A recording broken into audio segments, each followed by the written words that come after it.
I join you for the question. Okay. Yes.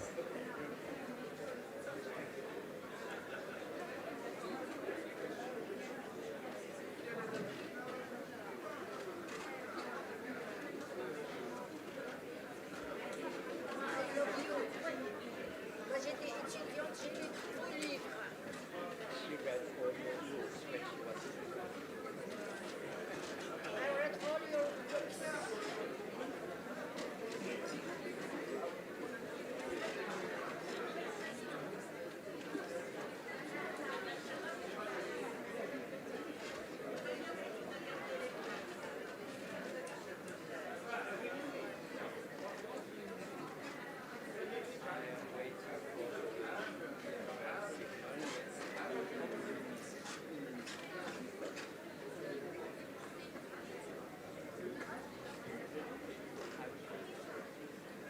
This one because I will be there for the just for the 10 minutes presentation, and then I join Mr. Soyinka for the Q&A. So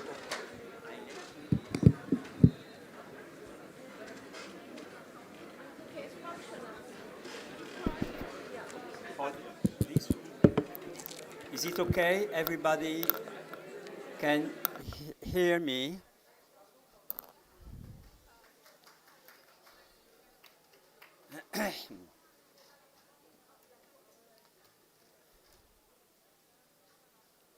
Let's start, please.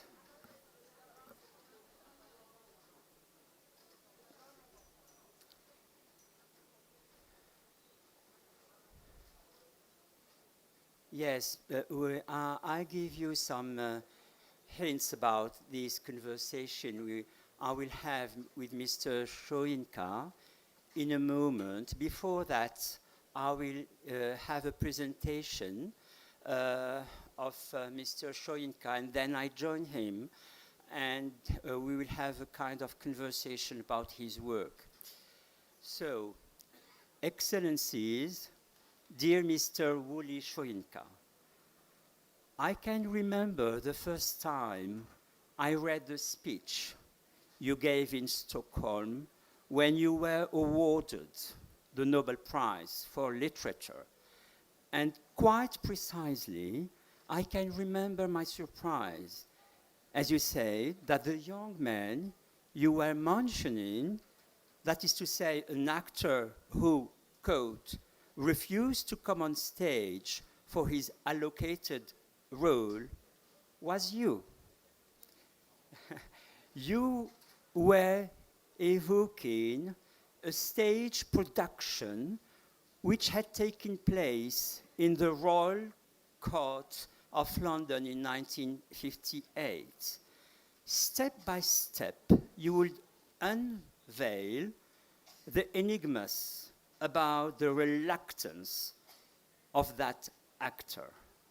First, you mentioned the blurred frontier between reality and theater, because theater is all about improvisation. So anyone could feel that the resistance of the young man refusing to go on stage was a role invented on the spot. It was living theater in a very strict meaning of the word. Then you presented the context of the play. It was about the 11 men killed in Kenya by colonialists. Quote, the evening was devoted to a form of living theater entitled 11 Men Dead at Hola. You had to play the role of a black camp guard who was working for the colonialists and was supposed to hit the prisoners to death. The simple idea that you will be, even in a role, a guardian who betrays his people was unacceptable to you, and you could not handle it as a simple role. Theater, unlike other fields of literature, gives its audience not only words to listen to, but also images, songs, different idioms, actions. So the stage is a social vehicle and theater a tactile process that impacts most people quite easily. You yourself feel alive when your printed words are brought out on stage. As a playwright, you headed theater groups at various Nigerian universities, Ibadan, Ife, Lagos, all over your country. Your theater claimed for justice in the open space that were allowed before the military government took over. You are creating a public space with your plays. You are not just creating plays in a public space. You are also a lecturer all over the world and a poet as well.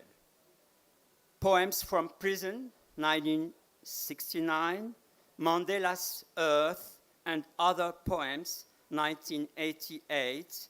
You also produced a critical work which always has a close relationships with your imaginary work, mainly in your book entitled Myth, Literature, and the African World, 1976. And you revealed in a decisive manner how philosophers who we cite for their commitment to enlightenment, such as Hume, Locke, and Hegel, have an obscure side as, quote, theorists of racial superiority and denigrators of the African history and being. Let's revert to theater. We may say that theater is for you a school of witness, relatedness, connectiveness, a school that sets all cultures in interaction, each other witnessing the other.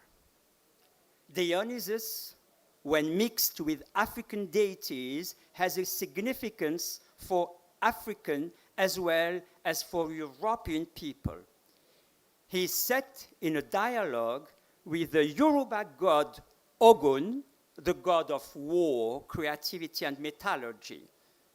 Let's also quote the play you wrote and staged, A Dance of the Forests, where gods, ghosts, and spirits have a special relation with the Elizabethan drama. You prefer the words interaction and hybridity to the word influence, because, as you used to say, we never know completely what the influences that we are dealing with are. But we know how interactions allow us to recognize our own culture in another one. Interactions, references, rather than influences. In this perspective, there is no place for intolerance. According to you, we are witnessing today an extreme kind of intolerance. Unfortunately, not only the intolerance that says, I am right and I tolerate you, or those who do not disturb me. No, not that intolerance that we are facing today, but the extreme intolerance is the one you phrased as follows. If you don't accept that I am right, I have a right to kill you. And with Boko Haram, things ever go much further, because with them there is not even any speech at all. any sentence, any dialogue, just threat, fear, and mass shooting. We are far from the humanist saying in your native Yoruba language, I will try to say it in Yoruba language, Ori kanuni, iyato kanuni, which we can translate as, that is one person, that is one difference. Differences are, as we see, always individual. The word seen from Africa, to be responsible, to connect between Africans, always asking what, where is our part of humanity. Certainly not with the fallacy of nationalism. To this question, what is our part of humanity, your response is very simple and very strong. The human community has to be run by a constant and uncompromising criticism of oppression, corruption, inequality, and misrule wherever they occur. You show us the road to freedom, the road that was Mandela's path, which still has to be ours if we claim to have a part of humanity. Your fame as a public personality is made of your uncompromising fight for human rights as well as of your literary work. Through an African's eye and mind, you describe more than the African life. You describe and encourage the sources of self-regard in all human beings. And the novel Chronicles of the Happiest People on Earth was a novel you wrote for meeting an internal demand. You wanted to expunge something that was coming to in collective boil.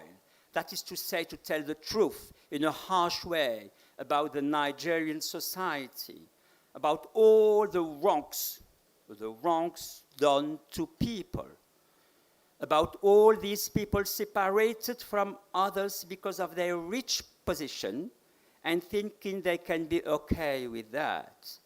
We understand that the title of your novel is quite ironical. It has not to be taken at his face value, happiest people on the earth. But it sounds like a phrase you heard in one context and spoken in another context. Like Ionesco's La Cantatrice Chauve, the bold singer.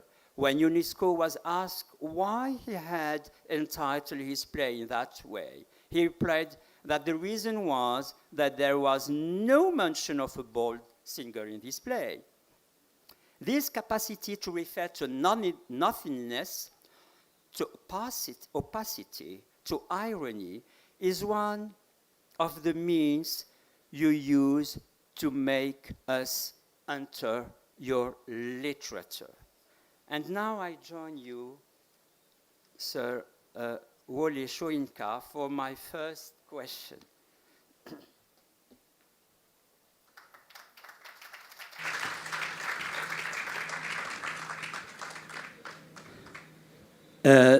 If now, let me please come back to what I said first and asking this question, are there any limits in playing roles, as you said in Stockholm in 1986, something as a limit? How many roles did you say? Oh. Roles. Are they, when we play in theater, any limits in playing roles? Before I lose the thread of your opening remark, there's a kind of poetic justice, or maybe I should say poetic injustice, that followed that experience at the Royal Court Theatre when I refused to go on stage, which actually goes to the heart of the dichotomy often between reality and its transformation on stage, because I was paid back for that moment I reflected on afterwards. Now, this payback took place at the University of Ife when we were also doing a play which had to do with racism, domination, and the issue of freedom. That play was the trial, the Steve Biko trial. You remember Steve Biko, who was killed by apartheid, South Africa, the police, etc., etc. And there was a play by Tony Blair, two British authors anyway. And I directed it on stage for the what we call, what they call outside commencement of the. So it was a very big production. We had dignitaries there, including one of my favorite labor leaders. We used to call him the number one labor man, Michael Imodu. And he was being honored at that commencement, given an honorary doctorate. And this was the production to celebrate that event. And at one stage, he was sitting in the audience, place of honor there. And during the performance, suddenly he got up and said, no, he's lying. He's lying. Come on, how can you come here and tell such lies? This is during the production. He completely forgot himself. He just couldn't stand after this Tibiko hero, this martyr, had been brutalized by the police, and the medical doctor was giving evidence on how he died. Michael Emodu couldn't take it any longer. He got up right in the audience and said, "You're a liar." He put an end to it. My mind, when you were talking, flashed to that episode. And that's why I said it served me right also, because I couldn't bring myself to go on stage to play that role. I said, this reality is too gruesome. And as a young man at the time, of course, I worked in the theater, but even so, the idea of going on stage to pretend to be beaten an African to death, me playing the role of what I just found I couldn't do it. Now, that's a very poor artistry. And that's why I said I was paid back by Michael Imodu many years afterwards on stage. Yes, thank you so much for this precision. You were always, as you said now, sensitive to the articulation between art and politics. In the lecture given in Sweden, still this lecture in 1986, you went on explaining what resistance means. At that time, South Africa was still under the apartheid regime, and the main part of your speech was about that country. You were claiming for the end of their racist government. And my question is this: you said often that the past is claiming for its presence and acting for its presence. What do you mean by this idea of the past claiming for its presence? Well, we have a proverb, I'm sure it's in every culture, where I mean, even if we're not sure of where we're headed, we at least know where we're coming from. And for me, split it any way you want. All it means is that if you do not have recourse to your past, you cannot even begin to define, to even conceive your future, how much more pursue it. You're bound to go in wrong directions for the simple reason that you refused to begin in reality. The past, yes, has a tendency sometimes to glamorize the past, especially if the present is not so rosy, and you look backwards and say, oh, in those beautiful golden days. But even if one lies about the past, one at least begins from a recognition of some kind of possible ideal or ideal in the past. And for a people, especially who coming out, who's supposed to be coming out of a long, almost like a millennium of denigration, of disdain, the slavery experience, East and West, and then colonialism and so on. You want to build a new nation. If you do not begin with that experience, its demands, its lessons, its challenges, there is no present even. Yeah. Thank you. You didn't just support the people of South Africa resisting and fighting for their freedom because you thought it was your duty. No. Let's say it otherwise.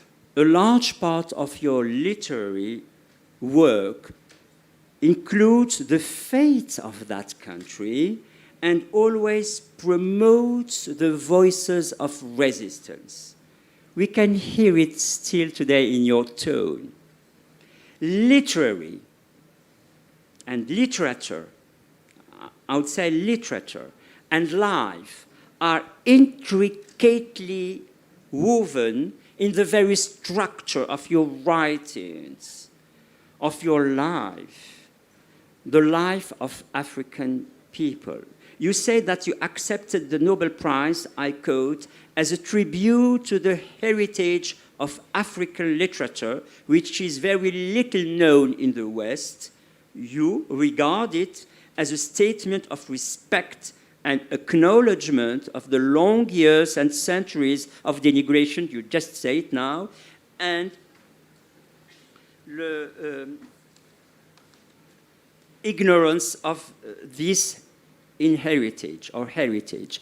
A heritage which you and other African writers have been trying to build. Léopold Sédar Senghor, Chinua Achebe, Ousmane Sembène, Ngugi wa Thiong'o, and Bessie Head. So my question, can we have some examples in your work about this intrication between literature and life?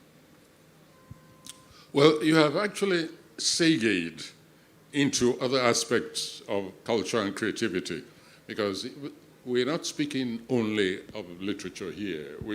You moved, actually, when you talk about heritage, you moved into other aspects of creativity. Heritage includes what other people might call artifacts, the works of art, all those various manifestations of the human spirit, of which what emerges is a precipitate of something deeper, both individually and collectively. We're talking, in fact, about the collective spirit of a people. And when I refer to the heritage, the literary heritage, in relation to the prize and so on, I want it always understood that I'm speaking also about other aspects of creativity. Why is there today, for instance, I'm not going to abandon literature, don't worry. I'm coming back in a moment. But I just want us to expand horizons just a little bit. Why is there, for instance, so much pressure on the looting European nations to return all the treasures they have looted from the world, which they dominated at one stage or the other? Why is it so important? We have lots of modern artists producing marvelous works, appearing in the Biennale, I beg your pardon, in museums, etc., new treasured. I mean, contemporary African art today is being priced at unbelievable levels. But then why do we bother to try and get back those ancestral works of art is simply because they embody the spirit of a people, and without their presence around us, we are truncated as human beings. We're truncated as a race, we're truncated as a culture, as a civilization, and so on and so forth. And the same thing applies to literature. So very often when people hear us quarrel, say, oh, don't say that African literature began at this age. No, dig back. See, listen to the work of the griot, for instance, traditional griot. The epics of Ozidi, for instance, which has been reworked by J.P. Clark, my colleague, and so on, that to really appreciate even contemporary African literature, you will have to be at least at ease, have some acquaintanceship with even the literature orature, to use the other word, because that's part and parcel of it. I think that's why UNESCO makes such an effort to try and retrieve what is sometimes called the invisible or the intangible wealth, the culture of a people. It's because we're building on what was past, and to get a holistic picture of any people, any humanity anywhere, you don't begin just from now. No. You must absolutely go back to where it all started. Thank you. Life comes from a long time. And when the audience was receiving your speech still in Stockholm as a struggle for the liberation of South Africa, from your own perspective, it was just speaking about your own literature. You dedicated your whole strong speech to Nelson Mandela, and at that time, 1986, you could not predict that he would be one day the president of the country, of that country. But without doubt, your words are events, and as events did contribute to that major political event, because your words, and it's one of my questions, your words do not have only a meaning, they have also a weight of resistance, and they were pronounced by a voice of resistance. And my question now, how does theater facilitate the way to switch from the meaning of words to their weight? Well, you know, we can never completely get away when we're talking about literature, resistance. We can never get away, especially African literature. We always come back to South Africa. South Africa was such a challenge, such a universal challenge. It wasn't just for Africa alone. As a student, we were obsessed with South Africa. In fact, we could not think outside South Africa. Apartheid South Africa meant for us, in fact, the rejection of our humanity. So wherever we found ourselves, the focus of South Africa, we had no doubt at all, in fact, that we were almost as if we felt we were born for one purpose and one purpose only, to march into South Africa and liberate South Africa, and then all other things shall fall in place. That was more or less the mental state in which we were. And when the global campaign began, I remember when Mandela's Earth, when I published that work, I remember an exile, well, not so much an exile, but one of the shall we say, the ambassadors, unwilling but inevitable ambassadors, teaching at an American university, and we're campaigning for the total boycott. And I think I was in Yale at the time, and this woman who had become very despondent, who felt that the forces, not only within South Africa, but the support which apartheid was receiving, that it was going to make it impossible for South Africa, the real South Africa, to be liberated. And she was very despondent. And I said, maybe just to cheer her up, or maybe something I felt inside, I said, let me tell you this. I said, Mandela's Earth, I shall read a poem to Mandela in his sitting room, sitting beside him before this decade is out.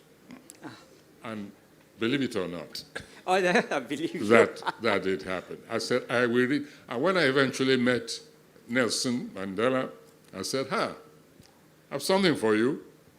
I had in my bag, and then I said, just say a word, just listen. And I read him. No, he said.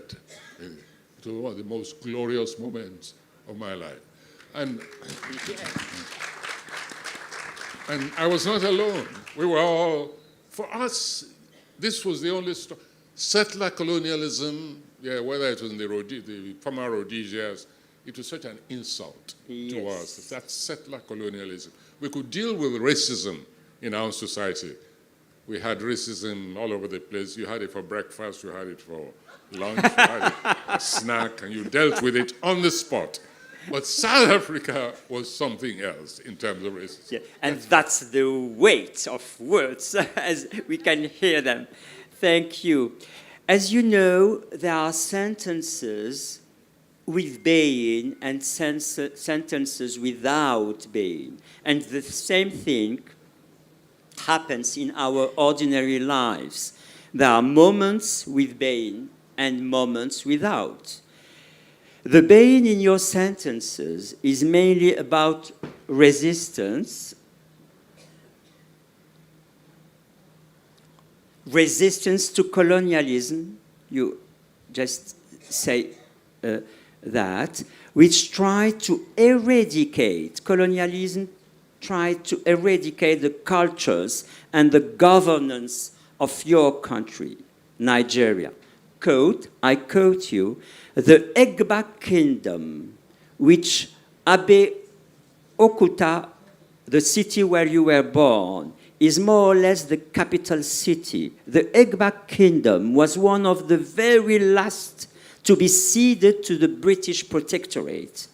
It remained almost an independent entity within what is now known as Nigeria, simply because of its own traditional structure of governance. And that gives to the people the means to resist. And my question is just very simple. What is this traditional structure of governance that helps people to resist and make them cede very lately the land? If you want me to sum it up in a couple of words, I would say a tradition of checks and balances. One which is reflected even in the very mythology of that society. All right, you have societies where monotheism is elevated to almost the ideal of human striving. But if you have a society also where it's a kind of almost primus inter pares, in other words, you have chairman of a cabinet as opposed to the emperor of a society. And in the mythology of the Yoruba, you have the various deities. The Ogun, whom you mentioned, is a god of war and poetry also, who represents the contradictions which we find in much of human society, in which there is the aggressive and at the same time the love of poetry, solitude, contemplation. You have Oshosi. You have Oya of the rivers. You have Shango, Thunderbolt, the god of justice, the principle of justice. In many courts of law, for instance, to show you what impact, what hold this mythological framework, this pantheon still has on people. you'll find that many Nigerians, if they are asked to swear before giving testimony in the Bible, to swear on the Quran, they do it without a second thought. Ask them to swear on the Bible, no problem. But tell them to swear on Ogun, let me think about it. You know. So you have that which is very much embedded in society. And when I use the word checks and balances, you have structure. Take the Ogboni, for instance, in feudal monarchical society. The Ogboni is like a council of elders, and they have the capacity to dethrone a monarch who gets beyond, as we say, who tries to stretch beyond his jacket. They put him back in a straight jacket. They just tell him, all right, this is the will of the people. Enter that room and don't come out alive. Simple as that. And so, even in the monarchical system where you have kings, the king is under restraint. It's not absolute. In Yoruba society, there is no record of absolutism within the system. Any king who tried it ended up in a very, very nasty way. And so that enabled us to deal with the colonialists, the imperialists, in our own way. Eventually we fell under, like many others, but we held back for much longer. Oh, yes. Thank you for this precision about traditional structure of governance. It's all about, yes, fear of gods. Yeah, but not only. This resistance goes beyond the fact of decolonizing the country. Decolonization as a process is not, quote, the end of political struggle. As a process, it also has to fight against corrupt authority. You disregard African authoritarian leadership, and this can be heard and seen in your plays, such as King Babu, performed in 2001, published in 2002. African countries still have, unfortunately, after more than 50 years of independence, to fulfill the expectations of people because of a lack of a visionary leadership in all domains, and mainly in such a pragmatic one as the achievement of traffic safety, for example. And you participate in an awareness campaign on that topic. You created and sustained the Federal Road Safety Corps, FRSC, in the 70s and the 80s. So thank you for that. And you know, in Morocco also there is a big, big problem about safety in roads, in traffic safety.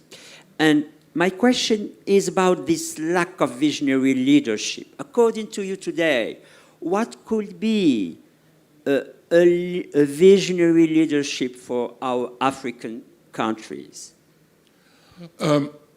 Let's just spend a moment on leadership.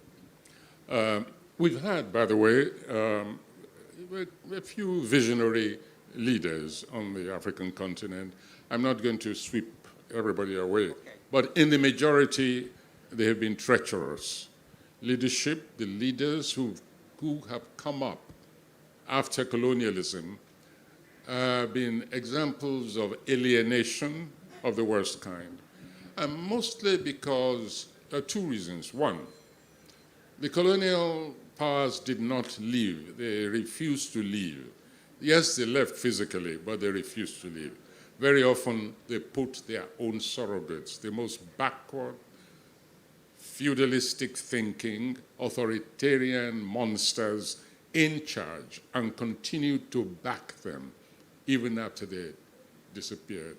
They distorted the economic system in many instances. I mean, when you think about Belgian, quote unquote, Belgian free Congo or whatever it was called at the time, those obscene concoctions.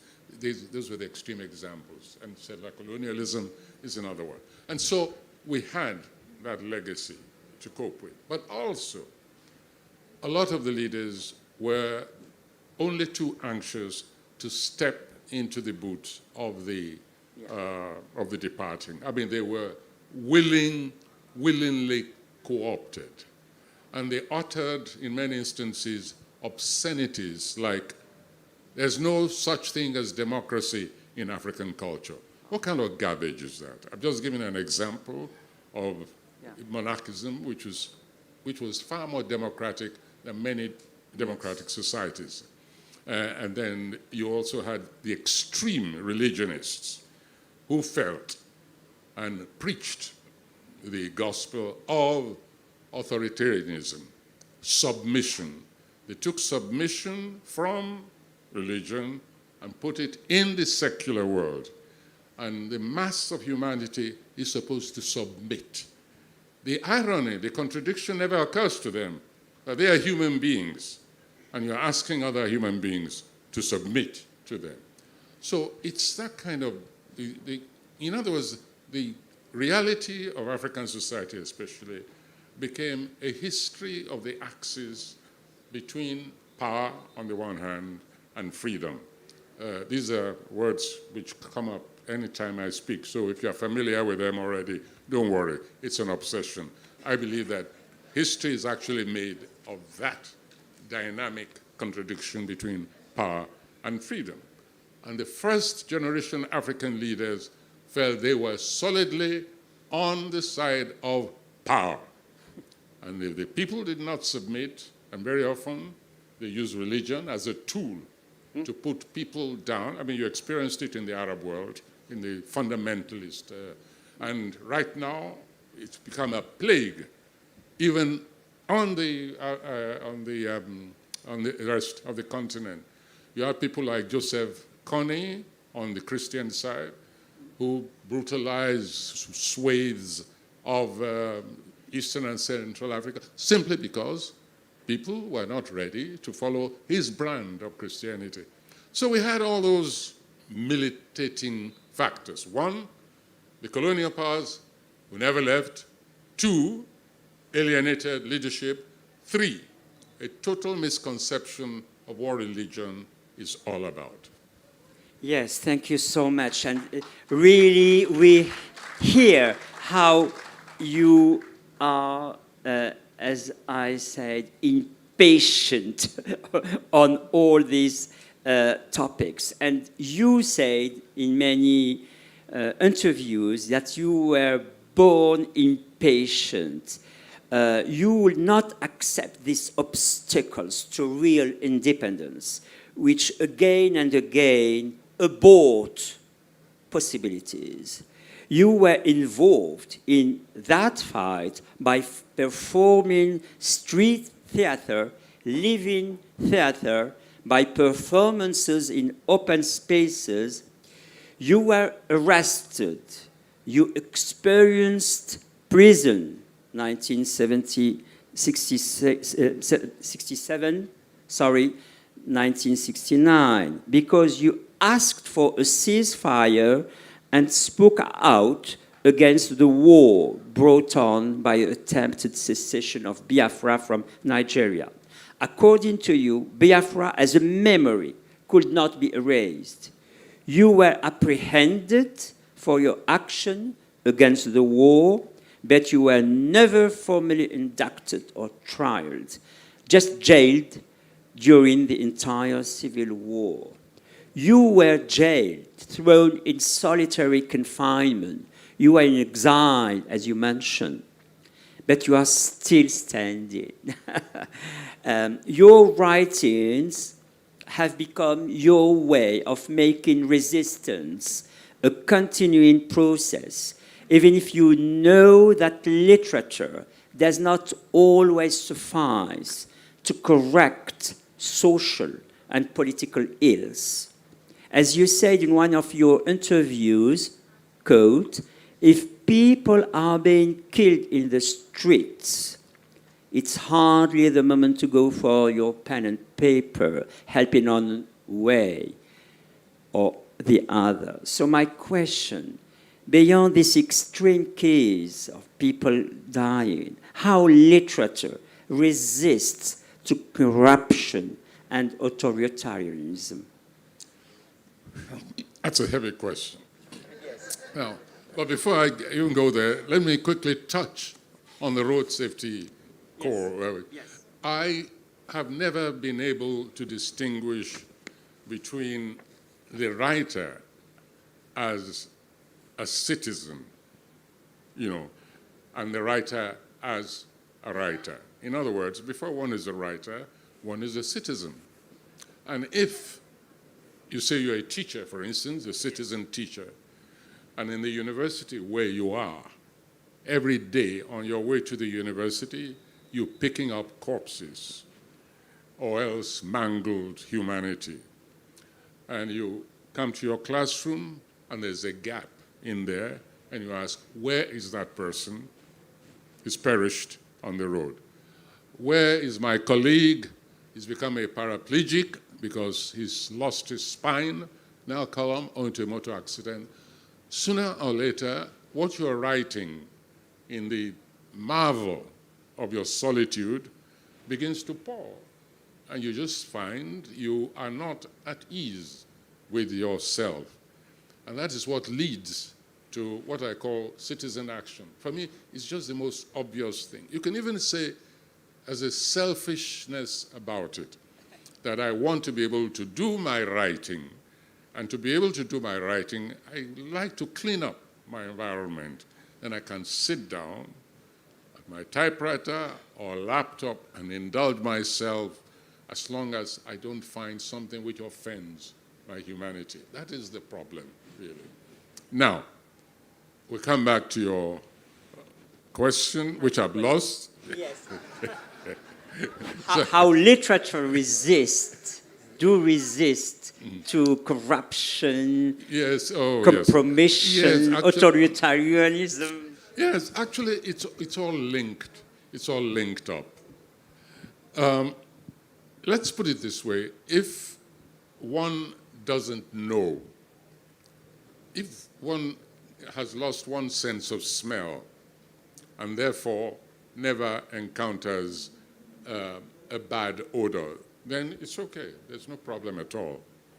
But suppose all the time that you come out into the real world from the seclusion of your creativity, you are hit by heavy, malodorous perfume or whatever it is. What do? You can run back and lock the doors, seal up the windows, which takes such a lot of energy and is so boring.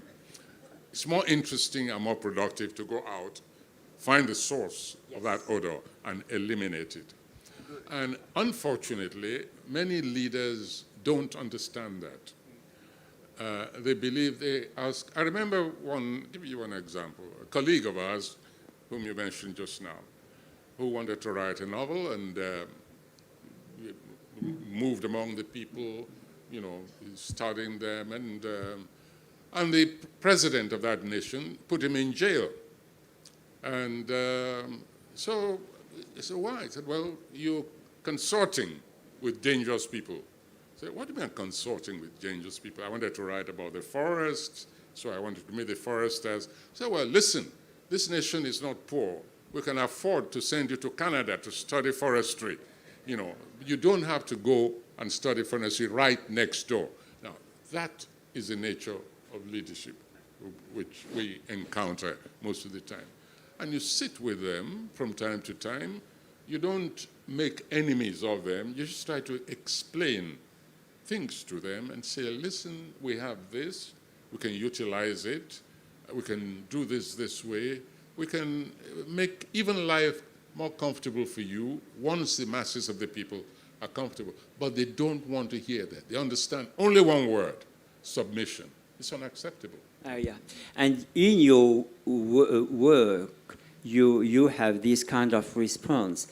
Because literature, for you, is completely something that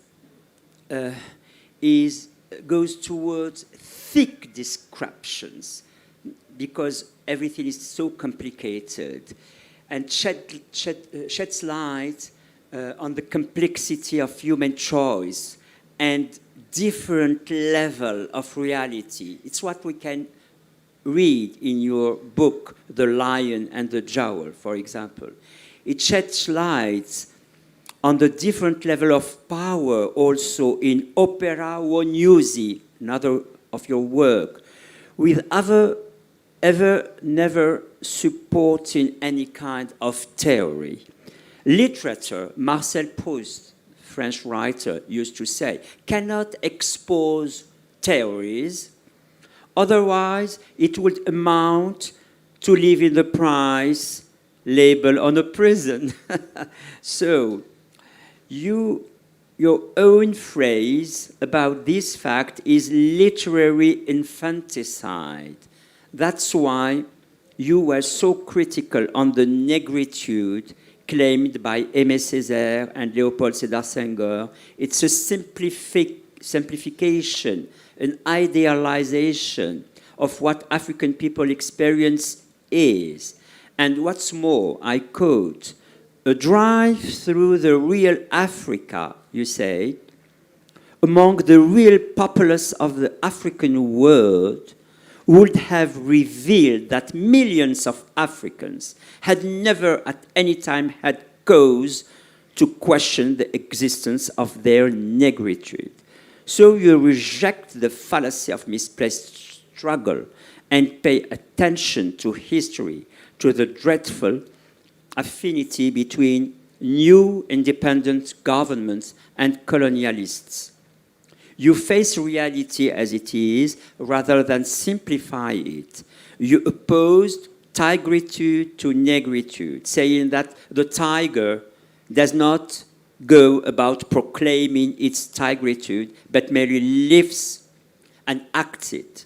That is to say, that we will not save the world by claiming that black emotion has to be mixed with white reason, nor by justifying African identity by comparing that identity to the supposed white identity.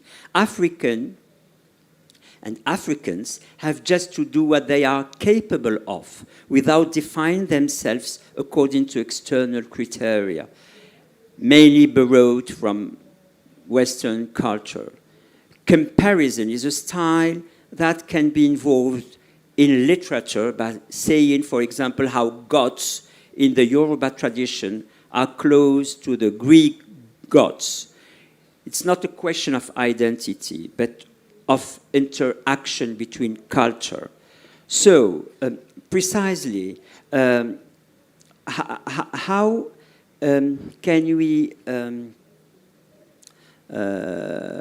oppose, as you did, tigritude and negritude? African, it's not about cultural identity. Africa, it's about capability, about doing things more than reflecting on a supposed cultural identity. Am I wrong? Well, we came to accept the fact that negritude, which was a proposition of Léopold Sédar Senghor, Aimé Césaire, Léon Damas, etc., that it was inevitable for a certain form of colonialism. There are several forms of colonialism, as you know. There was settler colonialism, which, in fact, very often enabled the colonized people, even encouraged the colonized people to stick to their own culture, but in a very condescending way. Yeah. To say that you are incapable of appreciating this culture, so please stay in your primitive way. So even settler colonialism was divided, because there was that school which said, no, it's okay, leave them. Then there was the other kind, which said, listen, if you really want to come up to become human beings, you've got to become French, or you've got to become German, or Spanish. So then there was a yet another form in which it was surrogate colonialism, in which the colonizing powers decided to select just a few people who are considered maybe sufficiently bright to be used to control the rest. Now, a lot of French colonialism took that form, in which a select and just a small elite was taken out and turned, an attempt was made to turn them into French people. They even took tests on Frenchness. Yes. The schoolmaster, for instance, would be invited to have dinner with the district officer, the equivalent of district officer, and he would be judged about how he held his fork and knife and how he patted his lip with the handkerchief. And then the report would be sent to Paris. Was he now ready to be allowed into France itself to continue higher education and then become a highly placed civil servant? Now, we did not experience that in much of the Anglophone. Right. And so we were totally unsympathetic and hostile to the very notion of our having to discover ourselves, because we never lost ourselves.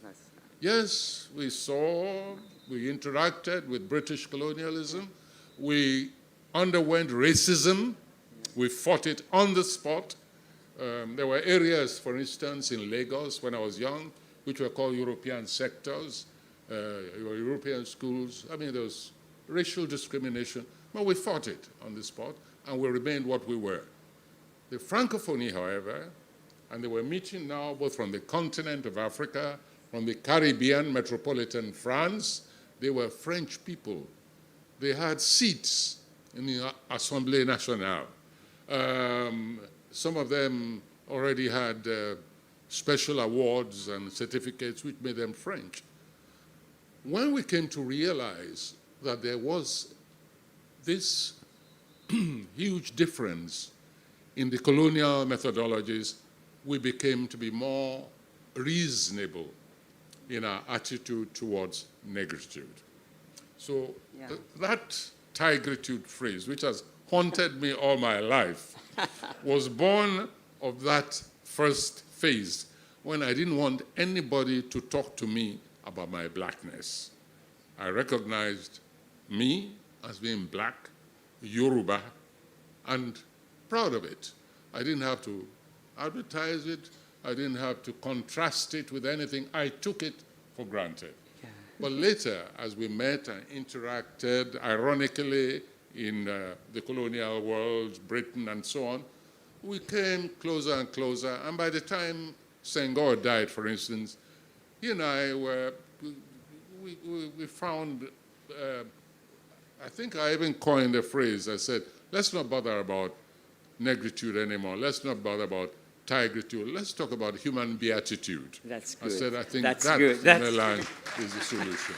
Thank you. My last question. As we just saw now, everyone recognizes your genius for satirical phrase making. In your play called Opera Wanyusi, staged in December 1977, you describe with such a sense of humor and in such a satirical style how dictators at that time, Bokassa, Amin Dada, did wrong to their people and how they were supported by those who are guided by greed, venality of ruling circles. The two languages, English and Yoruba, are entangled in the title Opera Wonyusi. And the second word in Yoruba refers to a kind of a very expensive fabric worn in worn by the rich who wanted to show off in the 70s. Some critics would say that you are taking artistic risks by entangling the two languages. It is as if we were saying that you take the risk of being yourself. And my last question, very simple. Is there any risk to be oneself? Well, what's an artist if an artist doesn't take risks? Literature, creativity in all forms is constant risk-taking. This is because the artist, I believe, should be able to begin on the human level. If we speak different languages, and it's possible to borrow from here in order to be able to emphasize or to deepen something which exists in your own society, well, the language is there for the taking. I recall that we had this problem of language even during the liberation problem. You know, there are people who criticize us, some of us, for writing in the colonial languages. And this was, for me, this was never an angst, but it was a political problem which had to be solved politically and pragmatically, administratively, if you like. And we evolved the notion of having a common language for Africa, south of the Sahara. We say the Arabs already have theirs, even though some of them inhabit the African continent. Let us, the black people, have our own language, common language, into which we will translate all our works from the 1,000 languages which we have south of the Sahara. And we decided on the Kiswahili. After studying the various languages clinically, we decided that Kiswahili was the best. And we took a decision. This was the Union of Writers of the African Peoples. A decision was backed also by the African Union of Teachers, etc. All right, what happened when we attended a meeting at the in Mozambique was and we interacted, MPLA, FNLA, and the lot. And during the cultural sessions undertaken by the liberation struggles, we proposed this idea. And they said, no, no, no, no, no, no. If you try to suggest this at the moment, it'll divide us further. They said, we're using the Portuguese language, but we're using it against the owners, using it creatively, tactically, effectively. And so let us at least finish that war of liberation, and then we can consider the luxury of having a common language. And so one can easily romanticize the purism involved in certain forms of creativity, but ultimately you have a target, you have a destination, whatever pragmatic tools you have, you use them to get. Thank you for a very clear message. I have just 3 words for conclusion, and I have a signal. Unfortunately, I cannot give you the floor, dear audience, for any question. So, my dear Wole Soyinka, for a long time to come, your work will generate not only diverse studies, but also ways for African people to grow strong. You used to say, we cannot kill an idea. Well, we cannot erase a memory that was created by your work. Thank you. Thank you.